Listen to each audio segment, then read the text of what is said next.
नमस्कार प्रेक्षक वचन दिले तुम्हाला या मालिकेमध्ये आपण पाहिलेच ऊर्जा पद्माला न्याय मिळवून देण्यासाठी किती खटपट करते आहे ती.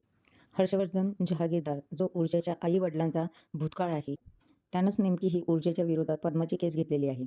आणि मेन म्हणजे हर्षवर्धनलाच माहीत नाही की ज्या मुलीवर अन्याय झालेला आहे ती मुलगी म्हणजे पद्मा कदम, की जी त्याच्या घरी कामाला आहे. आणि ऊर्जाने तर शौर्याला तयार केलेले आहे की तू आमच्याकडून साक्ष देशील ना. आणि तेव्हा शौर्याला सुद्धा माहीत नाही की नक्की मुलगी ती कोण आहे आणि त्या मुलीवर अत्याचार कोणी केलेला आहे.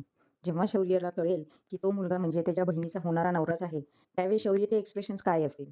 आणि या मालिकेमध्ये दुसरी आश्चर्याची गोष्ट म्हणजे बघा, ऊर्जाची जी मोठी बहीण असते ती हर्षवर्धन जहागीरदारची मोठी सून असते. पण हे ऊर्जेच्या आईलाच माहीत नाही. हे कसं काय? हे पण मोठे कोडेच आहे खरं तर. ऊर्जा पद्माला न्याय मिळवून देण्यासाठी धडपड करते खरी, पण पद्मा शेवटपर्यंत स्वतःच्या शब्दावर टिकून राहील का? ती केस करायला तयार होईल का? तुम्हाला काय वाटते? हर्षवर्धनचा जो असिस्टंट आहे तो हर्षवर्धनला येऊन सांगतो ज्या मुलीवर अत्याचार झालेला आहे ती मुलगी म्हणजे दुसरी तिसरी कोण नसून पद्मा कदम आहे आणि ती तुमच्याच घरी कामाला आहे. हे ऐकल्यावर हर्षवर्धनला सुद्धा शॉक बसतो.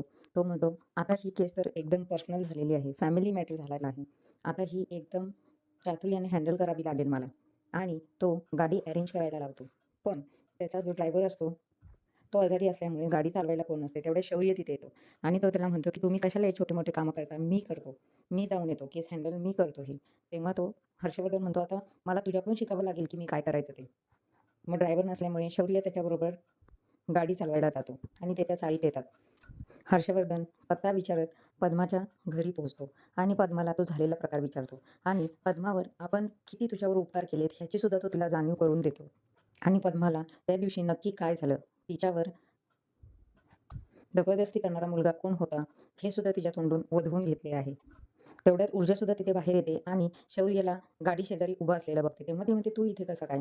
तेव्हा शौर्य म्हणतो काही नाही, मी इथे वाट चुकलो, आमच्या सरांची गाडी दुरुस्तीला टाकायला आलो होतो ना त्यामुळे. तो ऊर्जाला म्हणतो तू इथे कशी काय? त्यावेळेस ऊर्जा त्याला सांगते अरे तुला तर माहिती ना मी केस लढतीये आणि ती मुलगी तर इथेच राहते. तो म्हणतो कोण मुलगी? त्यावेळेस ती म्हणते अरे पद्मा कदम. तेव्हा शौर्याला तर आश्चर्याचा धक्काच बसलो. म्हणजे आपण जिच्यासाठी साक्ष देणार आहे ती मुलगी म्हणजे आपल्या घरी काम करणारी पद्माच आहे. पण प्रेक्षक हो, तुम्हाला काय वाटतं हर्षवर्धनला जेव्हा सत्य समजेल की पद्मावर खरंच विक्रमने जबरदस्ती केलेली आहे, त्यावेळेस हर्षवर्धन काय निर्णय घेईल? विक्रमला वाचवेल का अशा घरात आपली मुलगी देणार नाही, अशा कॅरेक्टरच्या मुलाशी माझ्या मुलीचं मी लग्न करणार नाही असा निर्णय घेईल? तुम्हाला काय वाटतं ते कमेंटमध्ये जरूर कळवा.